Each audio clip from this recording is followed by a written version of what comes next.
So you have an update for us on the Camp Lejeune lawsuit cases. Camp Lejeune contaminated water was very slow to get started. The government had to get everything figured out. They had to hire some lawyers. It was very frustrating, but it is moving at a good clip right now.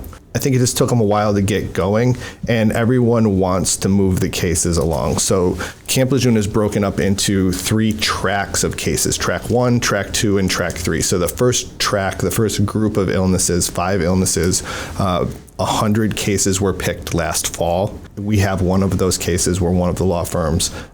So we've been going through the track 1 discovery process. We're now, the judge is moving on to track 2 discovery. That's just getting kind of started. The rules of engagement are starting with those. And then there'll be track 3. And to me, Camp Lejeune has always been about where do they draw the line? What cases get included? What cases don't get included? Really common in a toxic exposure situation is what cases will be included in an eventual master settlement. Why are the track 1 cases so important? Track 1 illnesses, bladder cancer, kidney cancer, Parkinson's, leukemia, and non-Hodgkin's lymphoma are almost without controversy related to toxic exposure.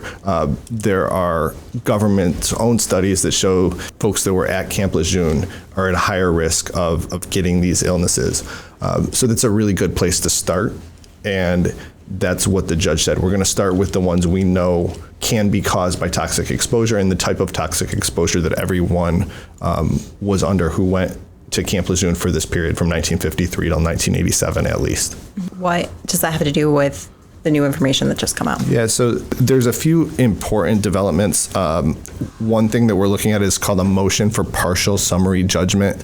The plaintiffs group has filed a motion with the court that says, by the very definition of the law and the information that we know, there's no question that these illnesses are caused by that type of exposure. And the law that was passed by Congress, it doesn't require specific causation. It requires us to prove that the people were at Camp Lejeune for 30 days. And it's very hard to prove exposure that happened in the 50s, 60s. Some of these folks are deceased. So a motion is really a request of the judge to take action. And so the plaintiff's leadership group has filed this motion. It's pending before the court. That decision will be really important. If that is granted, a lot of people will kind of half win their case. And then you'll have a question of what are the damages that you've sustained because you were there. So that motion is pending. So this motion, if I'm understanding correctly, is basically saying like, hey, how would you like us to show you that we were there? A summary judgment motion says there's no legitimate question of fact. There's no other way to interpret the law that's before the court other than we win. And the Camp Lejeune Justice Act, as it's sometimes called, or the law that was passed by Congress, is a new law. And here's the terms of the law. And the law says if you're there for 30 days and you have one of these illnesses, then you're entitled to compensation. That's what the plaintiffs have said, and the government says a little different. They say if you were there, then you're allowed to bring a claim, and then you have to prove that this toxic substance made you sick. Once all of these guidelines are set up, is it going to fast track all the other cases that are coming in? Like, how does that work? Yeah, I think that's what everyone's hoping, and that's why we're continuing to do the discovery while these motions are pending. So in an individual case, if there was only one case, a lot of times you would do the motion and everything would wait. But everything's happening at the same time in Camp Lejeune. So we're making motions to the judge. At the same time, there's been hundreds of depositions. So there's these 100 cases. And in each case, you have a plaintiff who has been deposed. And the government's entitled to depose 3 other fact witnesses and the doctors who treated that plaintiff. So while the government was slow to get going, they're now deposing people every single day. And there have been hundreds of people deposed. And the first few were just in December. There were a few in January. And since then, it is breakneck pace to get these depositions done. The hope is there will be trials either late summer or fall. How would you say this compares in a timeline versus like other mass torts it seems like it's moving along now. It was slow to get started. It's we don't usually go against the government. The government's not really set up to defend themselves in a mass tort scenario. But now it seems like it's moving a little quicker. In other videos, you've mentioned mass torts are typically like 5 to 7 years. Do you think that we're now back on track to 5 to 7 years, or like, what's your opinion on it? Yeah, I think we're on track for that.